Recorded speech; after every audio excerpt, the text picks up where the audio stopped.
पूर्व प्रधानमंत्री स्वर्गीय चौधरी चरण सिंह का 110वां जन्मदिन समारोह बरेली में पूरे धूमधाम के साथ मनाया गया। बरेली के जाट भवन जाट महासभा की ओर से आयोजित समारोह में पूर्व प्रधानमंत्री को याद किया गया। इस मौके पर महासभा के पदाधिकारियों ने पूर्व प्रधानमंत्री चौधरी चरण सिंह के चित्र पर माल्यार्पण किया। इस मौके पर मुख्य अतिथि पूर्व मेयर डॉक्टर IS तोमर ने कहा कि स्वर्गीय चौधरी चरण सिंह ने अपने जीवन में किसानों के कल्याण के लिए बहुत से काम किए हैं, इसलिए उन्हें आज भी किसानों के मसीहा के रूप में याद किया जाता है।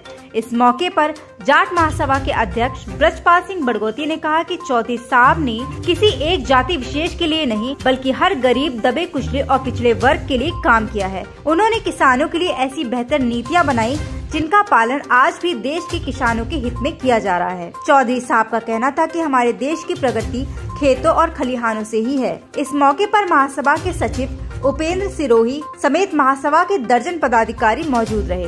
आज चौधरी चरण सिंह जी का 120वां जन्म दिवस था। इस पर ये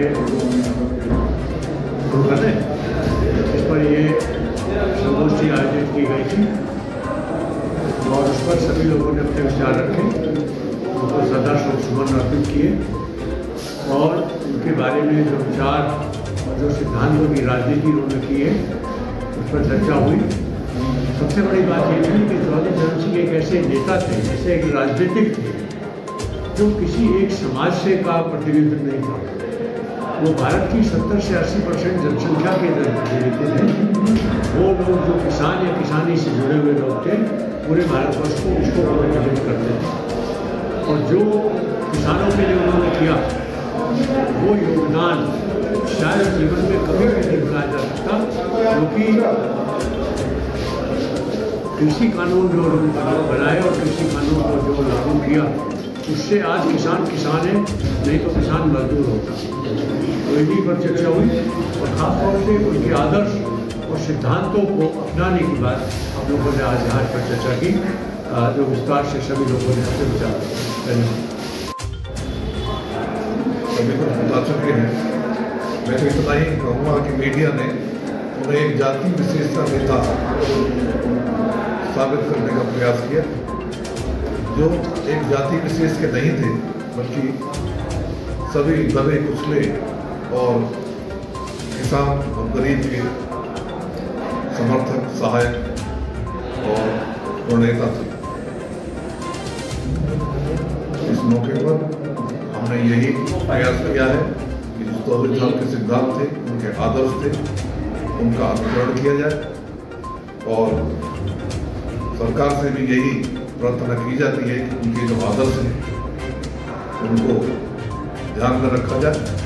जब उनकी किताबें आर्थिक सुधारों के लिए विदेशों में लगी हुई है तो यहाँ क्यों नहीं? अमेरिका में उनकी इकोनॉमी के ऊपर किताब लिखी हुई चल रही है और यहाँ इंडिया में नहीं है, उनकी इकोनॉमी को फॉलो नहीं किया जा रहा। उनका कहना यही था कि हमारे देश की प्रगति खेतों और खलिहानों से होकर जाती है। अफसोस है कि इस तरफ सरकार का कोई ध्यान नहीं है और किसानों के ऊपर उनकी प्रगति के लिए कोई काम नहीं किया जा रहा है। सिंह साहब के जन्मदिन का आयोजन किया जा रहा है देश में जगह जगह। हम सभी का मानना है कि चौधरी चरण सिंह ने विचारधारा प्रवाहित की थी और पूरे देश की लगभग 70% जनसंख्या की विचारधारा थी। उन लोगों की विचारधारा थी जो हमेशा शोषित रहे और हमेशा देश के लिए बहुत कुछ करते रहे। वो जनसंख्या थी किसान जनसंख्या। किसान जनसंख्या के साथ दूसरे लोग भी जुड़े हुए थे, खेतार मजदूर हैं, किसान पर आधारित लघु उद्योग हैं।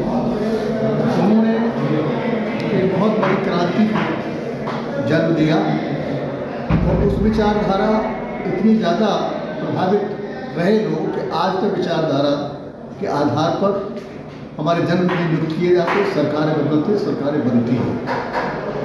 तो चौधरी साहब ने जाति विशेष के लिए नहीं थी, जैसे कि मेरे साथियों ने बताया, वो किसान जाति के लिए थे।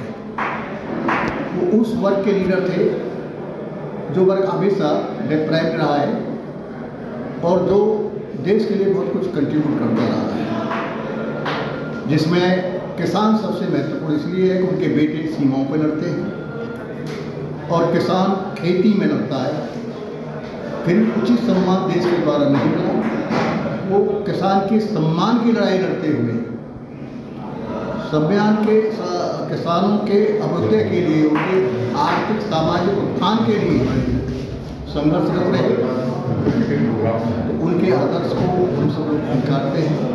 तो प्रेरित व्यक्तित्व रहे हैं और प्रेरित होने के कारण आज सभी लोग उनका सम्मान के साथ जन्मदिन मना रहे हैं। मैं उनको अपनी मन से उनके जन्मदिन पर सभी किसान भाइयों को बधाई देता हूँ। ऐसी ही इन्फॉर्मेटिव वीडियोस के लिए देखते रहिए न्यूज़ टुडे नेटवर्क और हमारे चैनल को लाइक, शेयर, सब्सक्राइब करना ना भूलें।